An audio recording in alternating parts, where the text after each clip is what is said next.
les sous-titrages ont été manquent. Des sourds et muets dans la cour principale de Castéja le jour de la cession à un bailleur social. Une présence symbolique dans ce lieu chargé d'histoire, les bâtiments ont abrité au XVIIIe l'institution créée par l'abbé de l'Épée. Aujourd'hui, Gironde Habitat est l'acquéreur pour une reconversion immobilière.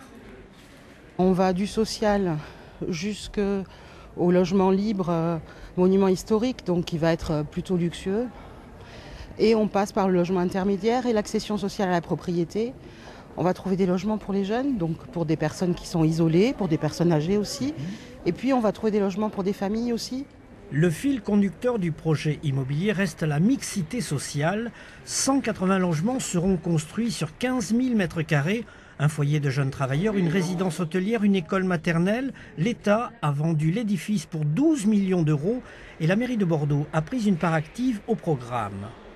On avait organisé un atelier avec les services de l'État pour voir ensemble quel devenir on pouvait donner à cet établissement, à ce bâtiment historique. Il y a des enjeux urbains, il y a des enjeux sociaux, patrimoniaux, donc c'est quand même très très important. Une page de l'histoire de Castéja se tourne avec le passage d'un hôpital militaire, des services de la préfecture, mais surtout de l'hôtel de police avec plus de 800 fonctionnaires parfois à l'étroit. Pour ma part, c'est 15 ans de service dans ce bâtiment qui était pour certains mal configuré, mais qui en fait permettait à tout le monde de croiser tout le monde, donc une convivialité. Gironde Habitat dispose de 5 ans pour mener à bien le projet immobilier.